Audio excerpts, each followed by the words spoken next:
prophets. So before we continue on our journey, let's take a quick second to see where we've been in our last session. So last week we saw the teaching on the laity as priest, which is not a contradiction, right? I think after last week we can all come to a clear recognition that we have a priestly call. Every baptized Catholic has a priestly call, right? So who are priests? Priests are those who are called to offer sacrifice as mediators between God and man, right? We looked at the Old Testament priesthood of Abel, Melchizedek, Abraham, and the Jewish temple priesthood. We noticed how Jesus fulfills all of those in his salvific action, right? In his offering up. Then the laity are invited to embrace the priestly role of offering sacrifices in their daily lives. And that's where we were looking at the overworked guy, the woman who was just had kids climbing all over her, the guy that was up late in the middle of the night with his baby, the student who's just drowning in books during finals week. We also talked about how offering up these spiritual sacrifices is something that actually, it does something, right? It actually edifies our lives before God. It gives us a focus before God. And lastly, that's the work of the saints. And the saints is where the power in the church lies. It's not in the hierarchy. It's not in the guys with the collars and the people with the pointy hats. The power in the church lies within the holy people, the holy ones of the church, right? So tonight, we're going to build on this. So this is only one piece of the identity of the laity. And that's one of the things that I want to make sure that we remember is that as we're going through this, nothing is isolated. It's not like, oh, that was a cool talk and we move on. No, it legitimately, we're taking this mosaic approach at the mission and the call and the theology of the laity. That we're looking at individual pieces, but they make up a larger picture. Right? So tonight, we're going to look at the laity as prophet. We got our same thing. It's by baptism. This is kind of our mission statement for the class, right? And that's why I included it on your handout again. That the layperson's call is a hard call. And it's something that's given to every layperson at baptism. By the dignity of baptism, we come to understand who we are in the identity as priest, prophet, and king, and from that, what flows out, our mission, right? And we'll do that later on this summer. So this week, we're not going to priests, we're going to prophets. And we got all kind of little pictures. This thing filled out really nicely over the last couple of days, so hopefully we can break this open. So the similar to what we did last week, when we start this conversation, when we hear priest, we have broke open what is a priest, right? Similarly, what is prophet? What do we mean by a prophet? We hear about, in our modern context, we hear a lot of words about false prophets, right? In the Old Testament, you hear about false prophets. We hear about people talking about prophecy, and then you hear the end of the time, end of the world, but is that what we're talking about? What do we mean by a layperson as a prophet? So, prophet simply means in Greek to speak before. Very simply, and that can be taken two different ways, as I have on your handout. There's foretelling and there's forthtelling. Foretelling has to do with events. So foretelling is what you see a lot in when people are trying to guess the end of the world, and it's going to happen on August 12th of 2018. And just because I said that, now there's going to be some doomsday person that's going to go build a bunker, buy a bunch of beans, and try and make sure that they're okay on August 12th, 2018, because you just make stuff up, right? Well, that's what foretelling is, right? And we do have an eye towards the future in our prophetic call, right? In the layperson's prophetic call. Because we're looking at the end of time. We're not just looking at heaven, we're looking at the new heavens and the new earth that is to come at the very end of the age. Right? That's all I'm going to go into that. It's a big concept, and I don't have time for it. But Brant Petrie is the person to look at for that. I'm going to throw him under the bus and give him a little plug. And if you have any questions, get in touch with him. Forth telling is something that's a little bit more here and now for us. This is concerned with spreading the message of God, spreading the message that God wants to reveal to the people, right? So this is what we think of like as some of the Old Testament prophets, who we're going to walk through a few of them, when they're going out and they're doing these kind of crazy things. They're preaching these kind of crazy words. Like in the time that Israel is in its best spot in a long time, what happens? God anoints one man to go out and to start saying, we're going to be exiled from the promised land. Like, that's crazy. People are looking at him like, you're nuts. What happens? They get exiled from the promised land, right? This is a little bit more kind of what we're going to aim for, is this forth telling. So going before God to spread a message. Not trying so much to predict the future. So if we look at Lumen Gentium, our document on the church that has been guiding us through the understanding and the theology of the laity as defined by the Second Vatican Council, we see in there one of their first sentences about prophet, right? Christ the great prophet, who proclaimed the kingdom of his Father both by the testimony of his life and by the power of his words, continually fulfills his prophetic office until the complete manifestation of his glory. So we do have, here's a 10-cent word, that's that eschatological, that's that end of the times kind of mindset, right? The full manifestation of his glory with the new heavens and new earth, right? He does this not only through the hierarchy who teaches his name and with his authority, but also through the laity who he made his witnesses and to whom he gave understanding of the faith and an attractiveness in speech, so that the power of the gospel might shine forth in their daily social and family life. So what is the Second Vatican Council saying about the layperson's role in spreading, like in perpetuating this prophetic voice? What are we breaking down here? What does it say? To have an understanding of the faith, and then to be able to express it in speech. Right? So it's not just understanding the faith for the sake of understanding the faith. It's not just coming to know like cool facts and things just for the sake of knowing, that this is the liturgical cycle, or that this is a way that we can understand the Trinity, or all these big mysteries, all these big concepts that we talk about in the faith. It's so that we can, one, understand to then teach. It's never like we don't learn for the sake of just learning, right? We don't go to college. Like we don't come to Nichols. We don't come to a university just to sit in the classroom, kill ourselves over papers and finals, to then go out and do nothing with it. Well, some people actually do that, but hopefully that's not what's happening, right? But that's like it's nonsensical to think I'm going to college, I'm going to do all this work, and then I'm going to leave, and none of it's going to matter, right? That doesn't make sense. And similarly, with our faith. Like we don't just learn, we don't just sit and hear good homilies, or hear this or that message or that talk, or listen to this CD or watch that movie for the sake of it just staying as just a quick experience and that's it. Like it should change our lives. It should change the way that we approach the people around us. It should change the way that we approach the society around us.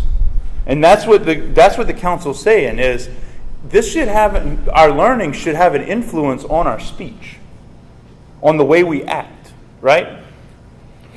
So similar to how we did last time, we can look at prophet to understand. Like the layperson is going to be a prophet. They're going to perpetuate the prophetic voice of Jesus Christ. If we're going to understand Jesus' prophetic voice, we've got to understand the prophetic voice that he fulfilled. Right? We've got to understand the prophetic voice that was pointing to him. So we've got to go back again to the Old Testament. So, in the Old Testament, The first prophet and the greatest prophet that we have is Moses. Moses, in the eyes of the Israelites, was like a Christ figure. Like Christ for Christians is what Moses was to the Jews. Moses is believed to have written the Pentateuch, the first 5 books of the Bible. And for a Jewish person, the first 5 books of the Bible were like our first 4 books of the New Testament, the Gospels. So like Moses is a big deal for the Jewish culture, right? Moses, when you come in and you say that I'm going to be a new Moses, like Christ did, for a Jew, that's a big deal. That's a really big deal. That's like somebody today saying, I'm going to be a new Jesus. We would call them crazy. They did the same thing to Jesus. They called him crazy, right? So, I have, basically from Deuteronomy, I have the pericope, the piece of scripture that I've given you, is basically the recognition at the end of Moses' life. Now, he's gone through, he's had all this stuff that's happened to him from Genesis and then on into not Genesis, I'm drawing a blank, Exodus. He's walked with the Israelites all through Exodus. He's done all these great things, parting the Red Sea, walking for 40 years, all this stuff. He gets to the doorstep of the Promised Land. And God says, you're not going in. Why? Because you disobeyed me. Back one day when you said I was going to bring water from a rock, you hit it twice. And I told you to hit it once. Like it seems small, right? But Moses is still upheld throughout this whole time for leading the Israelites to the doorstep of the Promised Land. He's upheld as being the greatest of the Old Testament prophets. What Deuteronomy says is, Moses was 120 years old. 120 years old walking around in a desert. This guy was pretty good. Yet his eyes were undimmed and his vigor unabated.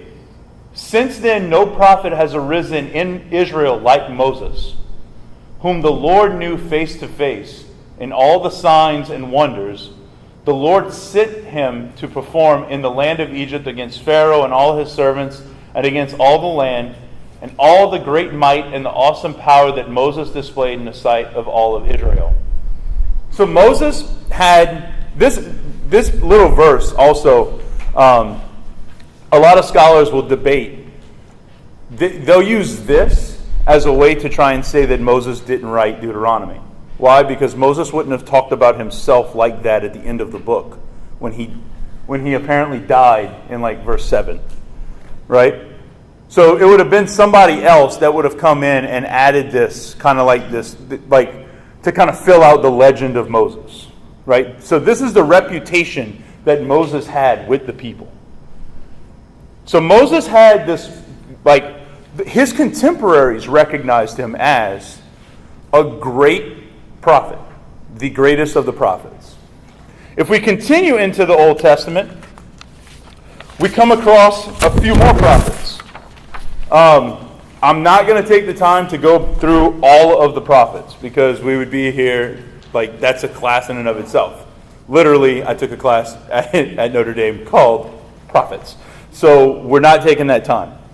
But a few of them, you can see some of the diversity that we see with the prophets, right? So at the very top, up here, we see Jeremiah. So Jeremiah was slow of speech, and from the very beginning of his prophetic mission, he considers himself, I'm too young. I'm way too young for this, right? Isaiah, he comes from a prominent family, and he's the one that had to go and tell in like the most prosperous time of his country. He had to tell them we were going to be exiled. So his message was a little bit unpopular, just to say the least. Like people just kind of laughed him off, right? Joel, poor Joel.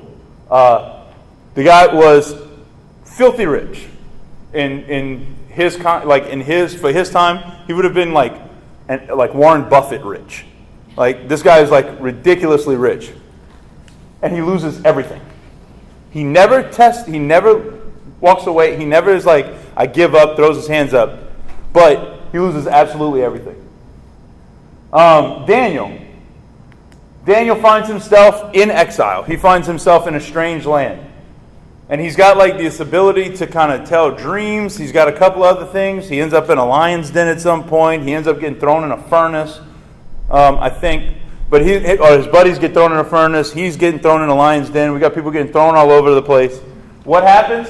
He never shakes from his commitment to Yahweh. I'm gonna worship my God and no other. Right? Ezekiel is an old covenant priest. He's very well educated, and he's preaching that something else is greater is coming. So like he's basically saying that my priesthood is going to be replaced by something bigger to come. So there's a radical piece in that, right? And I skipped him, but Jonah got eaten by a fish. Jonah was like the anti-prophet. Like all these other guys, they might have had like their questions of like, I don't know, I don't think I can do this, maybe I should, maybe I shouldn't, whatever. Fine. Jonah was like the guy that was like, no, I ain't doing it. And the Lord was like, no, you're going to do it. And he said, no, I ain't doing it. And he said, no, you're going to do it. And he said, no, I'm going to get on a boat and I'm going to leave. And then he got eaten by a fish, and then he gets spit up, and then he gets brought up to where? To the land that Jesus wanted, that Yahweh wanted him to go to. One of the when I did a paper on Jonah, one of the like kind of popular theories is that the reason why Jonah didn't want to go to Nineveh is because he had personal prejudice against the people of Nineveh. His people, like his like I guess clan or like his culture, were like enemies with the people of Nineveh. That's why even after he goes through Nineveh and he kind of does it like haphazardly, he's just like, yeah, you repent and do this whole thing and yeah, whatever. And everyone in the city repents. He walks away and he's still upset. So like, the reason why I show all of these different things is we just got a lot of very different backgrounds with the prophets. And what does the Lord do? Yahweh, the Lord, right? He goes through and uses Joel in his losing everything to be a sign. He uses Jonah in his unwillingness, in his recognition of his own prejudice, and great things come out. He uses Daniel and his resolve to bring about good. Like all these different backgrounds, all these different ways of him going through and proclaiming and like having his message said happens through these prophets. One of the things that I think is beautiful is that these men and the others that are in the Bible, I just picked a few, but all of them, they're not divorced of their situation in life. So what do I mean by that? They're used in exactly where they are. Like God, their willingness to work with God brought about God's message. And they didn't have to like some people are called to it, like we'll see in like the 1500s or 1200s and stuff, like with the mendicant orders and whatever. But like Ezekiel, he didn't have to run away from him being an Old Testament priest to be able to let God work. God worked with him right where he was, right?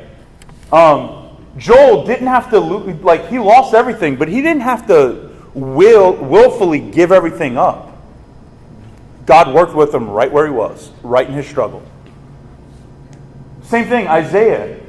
Isaiah didn't have to go like sackcloth and ashes like the people of Nineveh and like anything like that with his money. Like he didn't have to give everything away.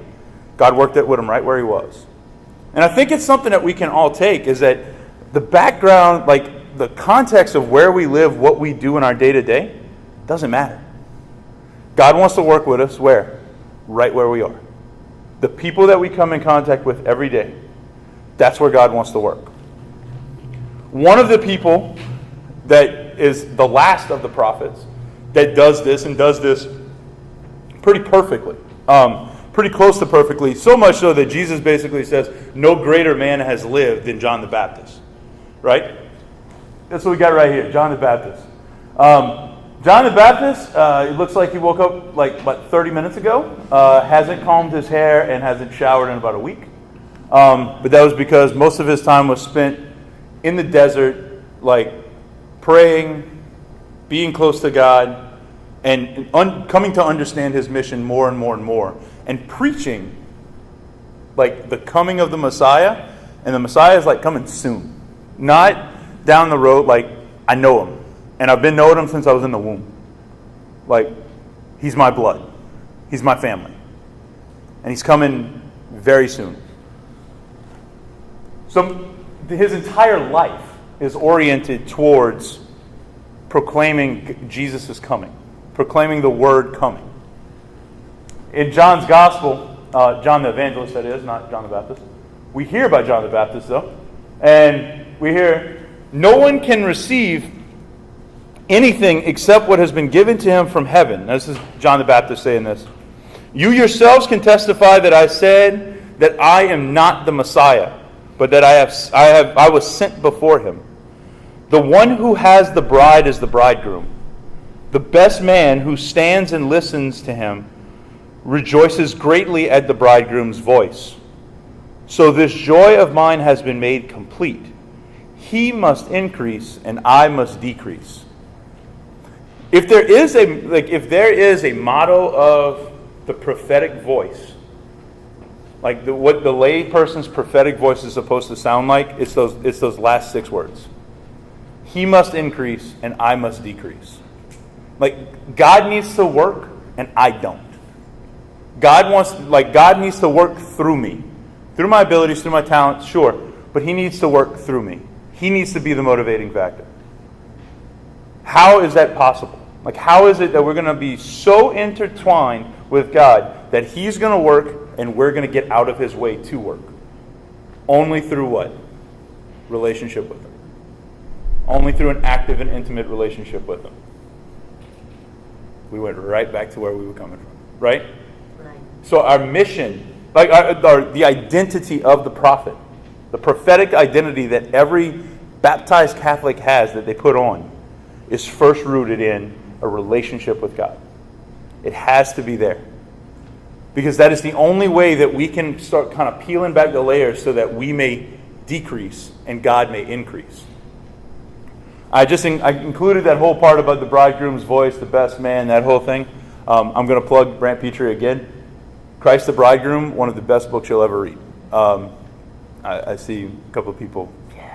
It's absolutely amazing. And if you want to know more about that, we'll talk about it after. It's beautiful. So John the Baptist, though, is the last of the prophets. So we went from the greatest prophet, we kind of got this kind of like shotgun approach at all of the prophets, and now we see John the Baptist as the last prophet, right? So, where does Jesus play into all this? Like, how does Jesus fit into this whole thing about the prophets? Right? Well, he does what he normally does. He fulfills the prophets. Right? The same way he fulfilled the priesthood of the Old Testament, he fulfills the prophets. And not only, he fulfills it in 2 ways. One, Jesus is the one that they're all pointing to. Like, without them knowing, they're pointing to Jesus is coming. Which one is it? I think it's Isaiah that talks about the suffering servant, right? He's pointing at the suffering servant. The one that, I think it might be Ezekiel. I'm not 100% sure. But talking about the virgin birth, right? They're pointing to Jesus. Whether they know it or not, they're saying these words from God. They're pointing to Jesus. So Jesus fulfills because he's the subject matter of the prophets. But he also fulfills it in another way because he takes their ministry to another level. Like he did with the priesthood. He's not just another prophetic voice saying, oh yeah, the end of the time is coming. The end of the world's coming. You got to prepare, you do this, da, da, da. He takes it to another level, right? He fulfills their actions in his actions. He fulfills their words in his words. Case in point. In Luke's Gospel, Luke 4, we have Jesus goes back home to Nazareth. And when he goes back home to Nazareth, he does what any good Jew would do, and he goes to the synagogue. And he's in the synagogue, and I'm going to kind of paraphrase it, but I have the text for you there in the handout. he goes to the synagogue. He takes the scroll of the prophet Isaiah, which, basically the Jewish Bible is the Old Testament. So he takes the scroll, he opens it, and he reads a passage from it. The Spirit of the Lord is upon me, because he has anointed me to bring glad tidings to the poor. He has sent me to proclaim liberty to captives, recovery of sight to the blind, to let the oppressed go free, and to proclaim a year acceptable to the Lord. And what does he say at the end of it? He rolls it back up, he puts it down, he picks it up, and he says, "This is fulfilled today in your hearing it." Like, I'm the one that's going to do that. If this would have, like, if you're not getting, like, the gravity of it, think if Father Andre would have the bread of life discourse, right? I am the bread come down from heaven, whoever eats my flesh and drinks my blood, like that whole part, right, from the Sermon on the Mount. Just think if Father Andre reads that in Mass one day, closes the book, picks it up, and looks at you and say, "It's me." Like, that would be weird. That would be a really, like, you'd be like, what the heck are you talking about? What? In fact, Jesus, after he does this, his people want to throw him off a cliff. Like, he gets cast out of his town. They don't want to hear him saying, they're like, "You're Joseph's son. You're a carpenter's son. Who are you to say that you're the guy that Isaiah wrote about so long ago?" But that's what Jesus does. He fulfills it in his being. They don't recognize it at first, but it's going to happen, right? So in his word, he fulfills his prophetic mission. The other way he fulfills it is in his deeds. Today, for the opening prayer, I read the gospel from a couple of weeks ago, right, where he raises the widow of Nain's son. Elijah did basically the same thing. Elijah had a widow, a hopeless situation. There was a widow, her only son passes away, and Elijah takes the son, brings him upstairs, and prays to God to raise him. And what happens? The son's raised. Then he gives the son back to his mother. Jesus does a very similar thing, but he raises the bar. What does he do? Same situation, takes the son, and he says, "Get up." He doesn't have to appeal to God. It's a sign of his divinity. It's a sign of him showing, "I'm greater than the prophets. I fulfill the prophets. Get up." He gets up, and he gives them back to his mother. So these two elements, these two things that we see, Jesus preaching in the temple, fulfilling it through his word, but also fulfilling this prophetic, the prophecies in his actions, right? He gives us a model. He gives every lay person, he gives every baptized person a model. That it's not simply one or the other. It's not just word, it's not just deed. We have to live what we say, we have to say what we live. There cannot be, we cannot try and put on a face in our words and not be living it in our heart. We can't try and live it in our heart and say whatever we want. Either way, it doesn't mesh, and it actually causes more scandal than it does help in the prophetic mission of the church, in the prophetic identity of the laity. Lumen Gentium says, "Just as the sacraments of the new law, by which the life and the apostolate of the faithful are nourished, prefigured a new heaven and a new earth." So just as the sacraments of our time prefigure a new heaven and a new earth, so too the laity go forth as powerful proclaimers of a faith in things to be hoped for, when they courageously join to their profession of faith a life springing from faith. So Lumen Gentium is recognizing the layperson has a power in their witness.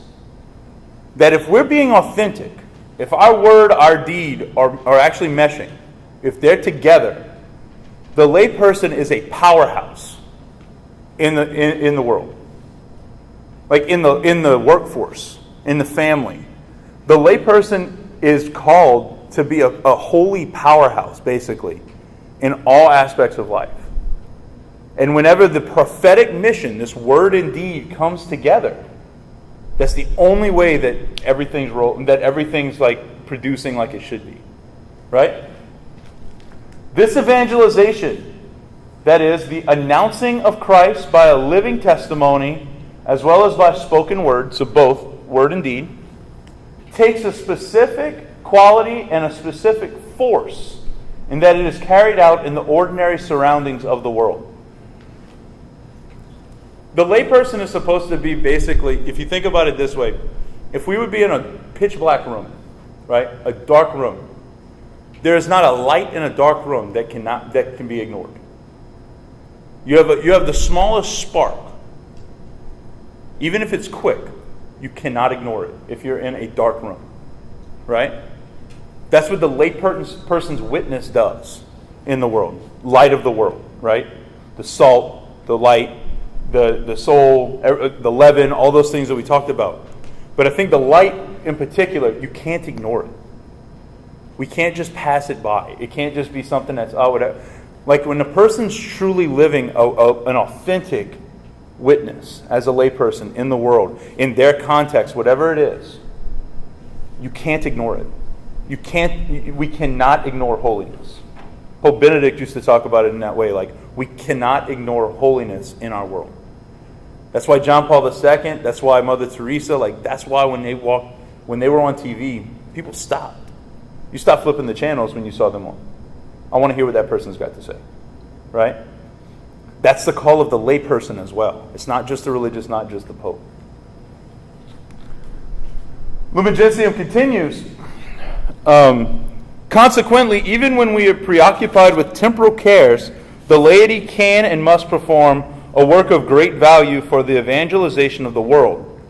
For even if some of them have to fulfill their religious duties on their own, when there are no sacred ministers or in time of persecution, or even if many of them devote all their energies to apostolic work, still it remains for each one of them to cooperate to the external spread and the dynamic growth of the kingdom of Christ in the world. Therefore, let the laity devotedly strive to acquire a more profound grasp of revealed truth, and let them insistently beg of God the gift of wisdom. What we're saying here, it seems it's kind of a long quote, but as a layperson is focused on the temporal affairs of the world, right? As a layperson is paying attention to the nitty-gritty basic things of life, right? Even if there's no, even if you're in some kind of distant remote village and there's no priest around, even if you have to be devoted, if you're working in ministry and you have to be devoted to the stuff of the church, it doesn't change the direction of the witness of the layperson, right? The layperson still witnesses to God in the world itself, right? So the way I would want to explain, even if you work for the church, someone's a secretary at a church parish, hey, they're going to be a secretary at a church parish, but that's not their entire life, right? They can still have that witness in the context of their family. They can still have that witness with their friends on weekends. Your coworkers might be also in, you may find yourself in, the structure of the church, the hierarchy more, working in the chancery or working at a parish or something like that. Fine. But that's not the whole of your life. You're still associating the layperson with the temporal affairs. And it's the prophetic call of the layperson that does that. That's particularly angled towards proclaiming the gospel everywhere. But again, the last sentence is saying something pretty, it's still something that's pretty radical. That the laity that they should strive to acquire a more profound grasp of the revealed truth. So, even if you're working in a seminary as a professor somewhere, you should still be attempting to grasp a greater truth, a greater understanding of the faith. Right?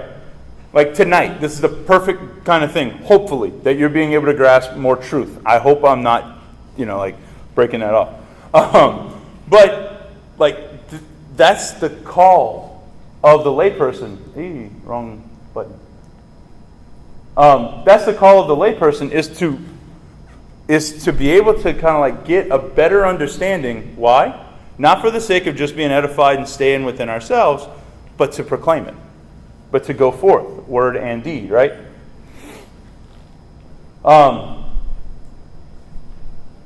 Christi Fidelis Laity, John Paul II, 1988, says, they are also called to allow the newness and the power of the gospel to shine out every day in their family and social life, as well as to express patiently and courageously in the contradictions of the present age their hope of future glory, even through the framework of their secular life. What do we say in there?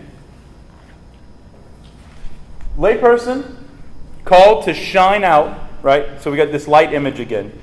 To shine out that witness in family life, in social life, but particularly that second half, in the contradictions of the present age, they show their hope for a future glory, even through the framework of their secular life. Why do I have John F. Kennedy up there? One of the things he said, now John F. Kennedy, only Catholic president that we've had, right? One of the things he said actually speaks directly against this. He speaks directly against what John Paul II is talking about. I believe in an America where the separation of church and state is absolute. If you are being formed as a Catholic, right? If you are a Catholic, and that's how we define ourselves. We don't do Catholic, we are Catholic, right? We form ourselves in an identity as Catholic, as sons and daughters of God, within the context of the Catholic Church, right? That's how we form ourselves. When we walk into a public office, if a Catholic walks into an elected public office, they don't take Catholic off at the door. Our morals that we're being brought up in, our system of belief has an impact on our life. And it should have an impact on the way we vote, on what we hold true. All of those things, on the way that we... So basically, it should have an impact on the way we look at the unborn and the way we look at the poor person at the same time. For our world, that sounds like a contradiction in a lot of ways. Because you don't fit into a box, right? We don't fit into a box of a Democrat or Republican or this or that, or conservative, liberal. It was when Pope Francis came, I had a teacher that told me about this, because I wasn't paying attention when he came in 2008. But when he came in 2008, there was one of our teachers was joking around. He said it was really funny whenever he would speak, when he would give a homily.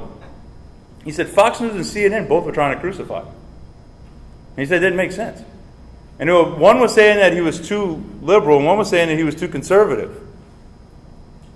He was being Catholic. Is the Pope Catholic? Yeah, he is, right? That's all he was doing. He was being Catholic. So basically, sorry, President Kennedy, but no, that's not how I want to live. I don't believe in that America. And if that's the America I believe, I don't want to get on a soapbox about the country, but if that's that should not be the way that the layperson is living in our society. America, I don't care where. We should be formed with a moral system that is leading us and is going to influence every part of our life. The same way that we should be forming lay people, right? That lay people should be formed in a way to influence every part of the secular life. So it's a personal thing before it's a systematic thing. So is our faith, and I ask that for reflection's sake, is our faith, and I ask myself this, is my faith so important that it actually influences the other stuff I do? Does it actually influence what I do when it comes to like what TV shows I watch, what my conversations are about, what my honestly things like what my diet is? Not good. But those questions, like, right, the same way that our faith should influence that, the layperson should be influencing that on a bigger scale. So the questions of the common good for our world. Like, are we taking care of the unborn? Are we taking care of the poor, the downtrodden, those who are sick? Are we taking care of the elderly? Like, those are legitimate questions that we as a society need to answer. But they begin by, am I doing this on my own? Firstly, am I doing this? Am I seeing that I'm called to, and is this being revealed to me as I'm in a deeper relationship with God? Right? While this is while that seems like it's kind of foreign to the way we talk, right? It's foreign to the way we talk about the layperson in the church. But that's the call. That's how we're supposed to influence. That's how we're supposed to be prophets in the world. That's how the baptized are called to be prophets in the world. Is to be able to influence all areas of society that way by promoting what? The common good. We go on. This is about to be my favorite part. So one shocking thing about this is that this doesn't happen in our world, right? It doesn't happen in our world. Like, that's not the vision of prophecy, of being a prophet that we see in our world. Particularly in our, like, social media, everybody's connected kind of world that we have now, right? I've got a couple of examples that I hope aren't too out there. So, if you remember, especially younger people, anybody on Facebook, like about 3-4 years ago, this little symbol made its way online. This symbol is just an equal sign. And what it is, it became like this rallying cry for like marriage equality, right? Gay marriage, you can like 2 men, 2 women, men and women, it's all the same, it's marriage equality, right? And this thing took off in a matter of like hours, basically, where it just ended up all over the place. Like, companies were changing their logos and this and that, and like everybody was changing their logos to look like marriage equality. Marriage equality, marriage equality. Everybody was doing that. Well, it took a few hours, it took maybe like a day or so, but all of a sudden, this started showing up. This cross. Looks very similar, and it was just different enough to make you stop and look at it. Now the problem, that was one time, right? Where you had, the cross became like, oh, well, I'm Christian, so I'm going to stand up against it. And that's how I'm going to be a prophet. Like, social media prophet. Congratulations. Hiding behind a computer. Anyway, sorry, I didn't mean to say that.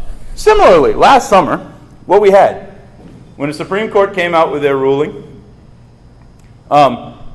everything became rainbow. Like, every company, everything, like just everything did the rainbow flag as a sign of like, how we won kind of thing, right? So they put a new thing on Facebook where you could put a filter over your picture to show that like I support this. So like, imagine you would take a picture of me and then I could put a filter over it that would like just be enough where you could see kind of like this with the rainbow image, right?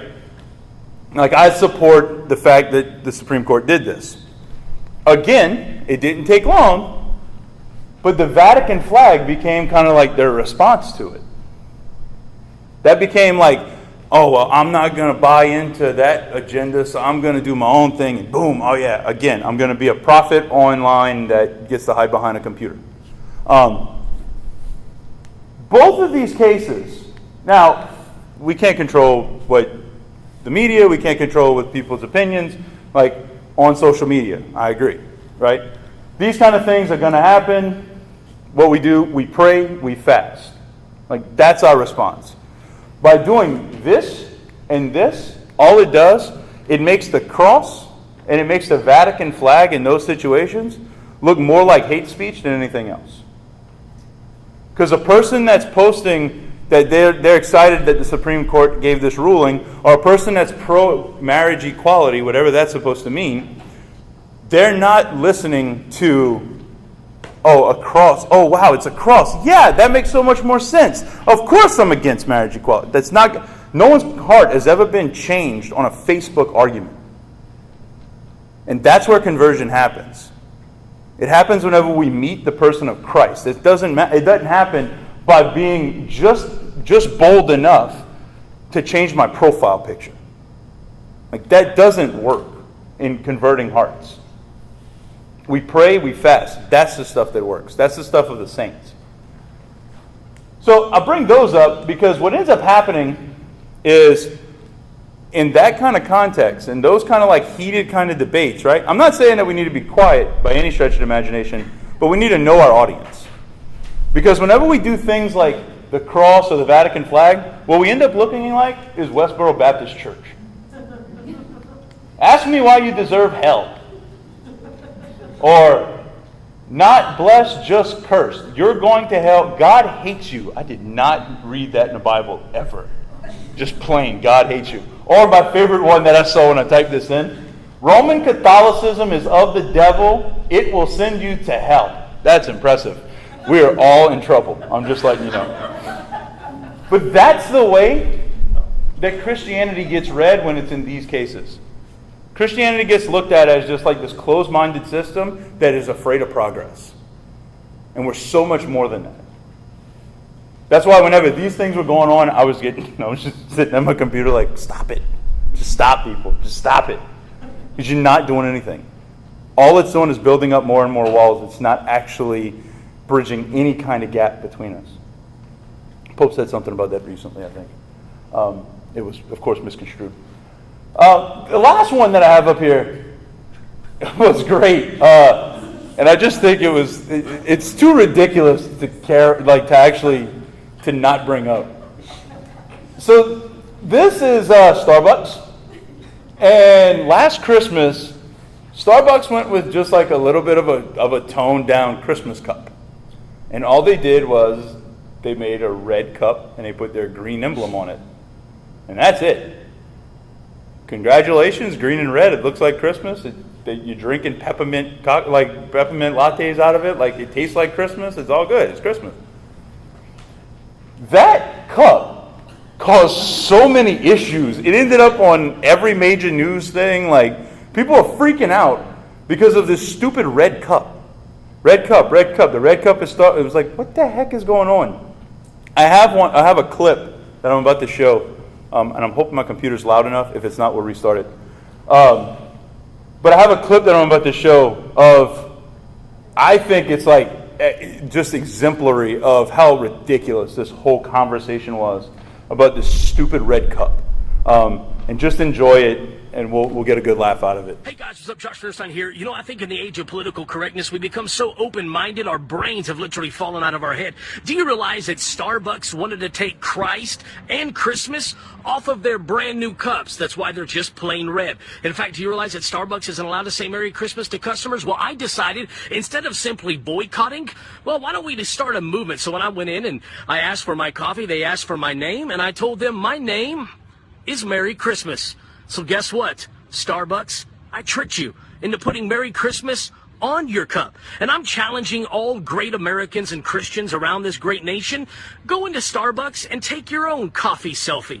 And then I challenge you to not only share this video so that the word gets out, but let's start a movement.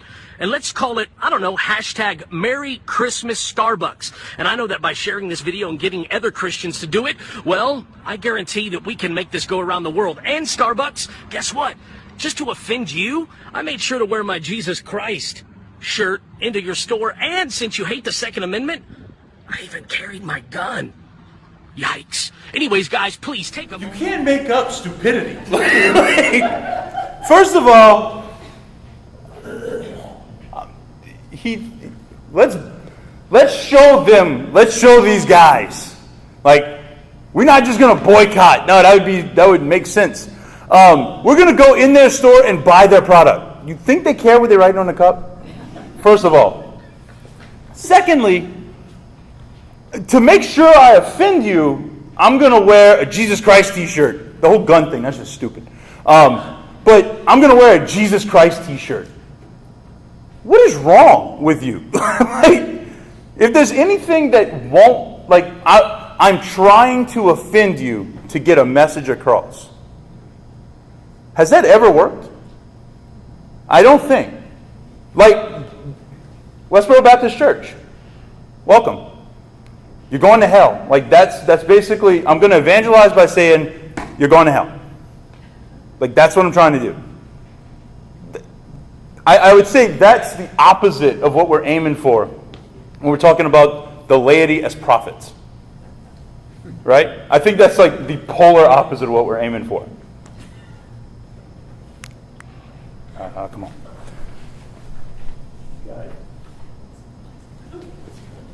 You can't make up stupid. Like, seriously. In fact, Pope Paul VI in 1974, way before social media, way before any of that, what does he say? Modern man listens more willingly to witnesses than teachers. And if they listened to teachers, it was because they were first witnesses. Think of having this class.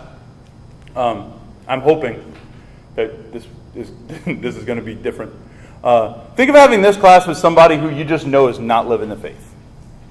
That you know is just like, doesn't care, doesn't want to live the faith, is like closed in, doing their own thing. Are you willing to listen to them? Are you willing to listen to somebody that you don't trust is trying to live the Catholic faith? Right? Now, like I said, I hope I am. And I try to. But the words we speak, the deeds we do, if they're not online with each other, what happens? The message it falls on deaf ears. The message is going to bear no fruit, right? What's the today's readings? The gospel was, a good tree bears good fruit. A rotten tree cannot bear good fruit. Like, you can dress it up all you want. If someone's not living it, you're going to know, right? To be living it has to be rooted in relationship first. So for us, that's our call. That's the challenge. It's going to be live it. The person that made the most sense out of anybody that I've heard about any of this stupid red cup thing is this priest. Father Andre knows him actually I think he's from New York. Awesome guy. If you want, I can give you his website. He's got all kind of awesome videos on it.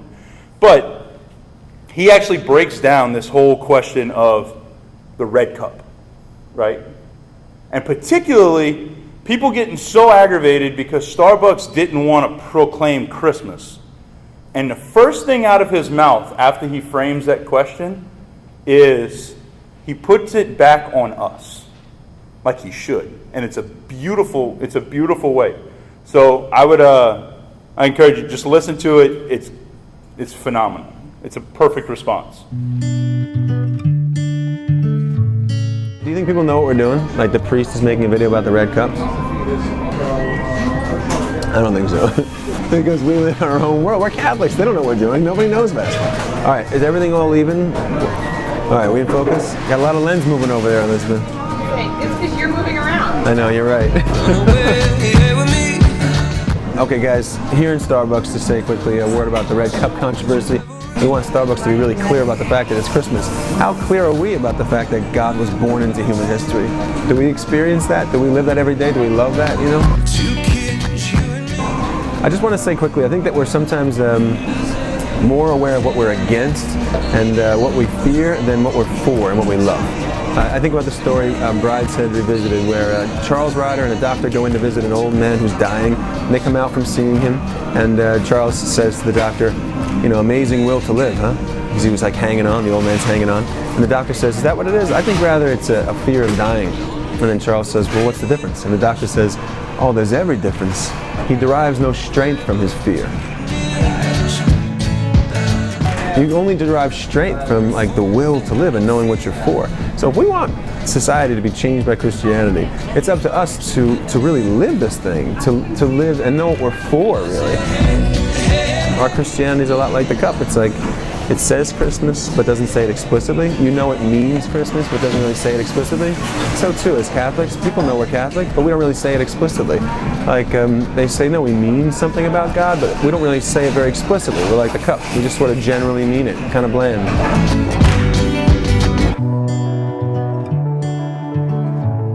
So if we're like the light of the world and we come into the darkness and we get mad at the darkness, well then we derive no strength from that, and people are left unchanged.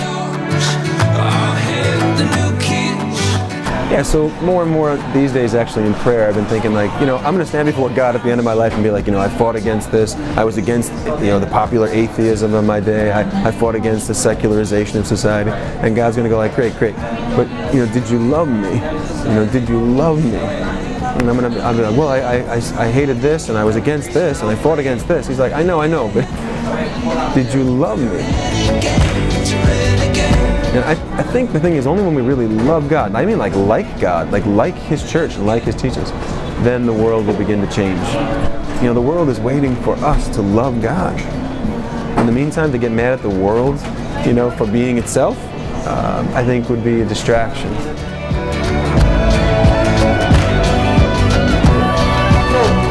What does he say then? With this whole thing, like I love the first thing that he said was just how we're mad at Starbucks for not being explicit about it being Christmas. He's like, how explicit are we living that God became human? And it's like, whoa, it actually made sense, right? But what was his first push?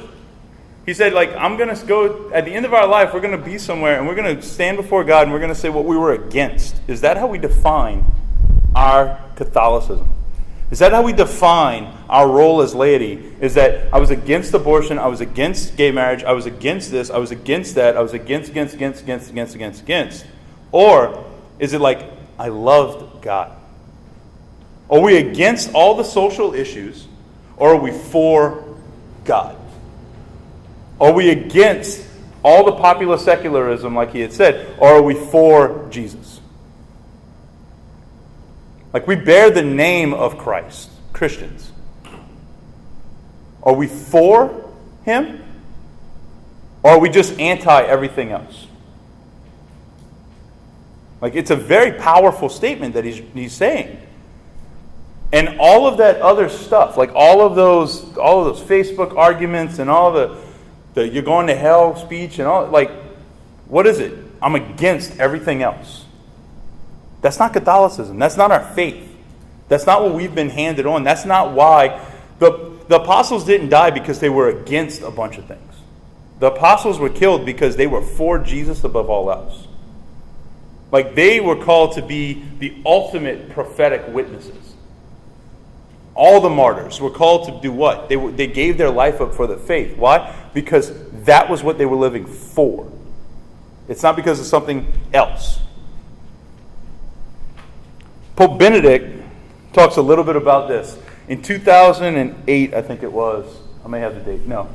I think it was 2008. He came out with this document called Caritas in Veritate. It means charity in truth. Now, when you think about this, charity and truth, so like love and truth, a lot of times those two things, they could seem mutually exclusive, right? Like, I'm going to hold on to love, but I can ignore truth. Or I'm going to hold on to truth, but I can ignore compassion and love. And that's not the case. And Benedict, being the fantastic philosopher and theologian that he was, saw this and spoke to it. And spoke to it particularly in the context of like our Catholic social doctrine. But from the very beginning of this document, and that's what I have. I have it here for you. He talks about, and I'm not going to read it because we're getting a little bit late. But he talks about the relationship between love and truth. And essentially, my reading of it basically says, hey, God is absolute truth. Like Jesus said, I am the way, the truth, and the life, right? But we also read that God is love. So if they're both, they can't be in combat. They cannot be in combat. Like, God defines himself as both, right? So what happens whenever we hold on to love and compassion and whatever else we want to believe that love is, at the expense of truth, love ceases to exist. Like, our concept of love ceases to exist. It's not actual love. Same reason. If we hold on to truth, if we hold on to the teachings of the church and all these other things, like these are the rules, these are the things, at the expense of love, truth ceases to exist. So how does this look? When we talk in church circles, when you talk to somebody about gay marriage, for example, right? Gay marriage, okay? Yeah, they should be able to do it. All this stuff. Like, that's the way that the world will oftentimes angle. Well, you can't, don't discriminate against them. Don't do that. Don't do that. Like, you don't want to belittle people. If they have that, you need to recognize it as being legitimate. All these things. Yes, we do. But when we're trying to be inclusive to the point of ignoring the truth, what happens? You're not being loving anymore. We're not doing anybody a favor. We're disguising it as compassion, and we're allowing vice, essentially. And I say this, I'm trying to say this with the utmost pastoral care, because I know somebody could see it on YouTube or something, and it's true, right? We call people to virtue, but when you do it when we ignore truth for the sake of love, oftentimes we perpetuate vice. Likewise, no, we can't give communion to a politician that does this, because it's the letter of the law, and that's the case, and da-da-da. We're holding on to truth at the expense of love. There's a lot of good cases in which we have to do those kind of things, and the church makes those decisions, yes. But we can trust the church on those decisions, right? Like, we can trust the church on being on that kind of level. But we don't want to hold on to truth at the expense of love, because truth ceases to exist. If Jesus was both truth and love, we've got to keep those two united. We've got to approach the situations, delicate situations, delicately, right? We have to be pastoral in our approach. But all of this is to say that the prophetic voice of the laity is called to be word and deed, like we've been saying since the first class. But it's also called to have that dynamic relationship of love and truth, right? Because if not, if we ignore one for the sake of the other, we turn out like the Westboro Baptist Church, or like the idiot on YouTube. When we finally pay attention, and we allow these two to be united, what happens is we start living for God, and people recognize it. We start offering our life for God and not just being against a list of things. But we know who God is. Like, we can be rooted in the truth of who God is. So, laity is prophet. Word and deed. But a dynamic and intimate relationship with God allows us to be able to unify love and truth. And that's what Pope Benedict is talking about in this quote.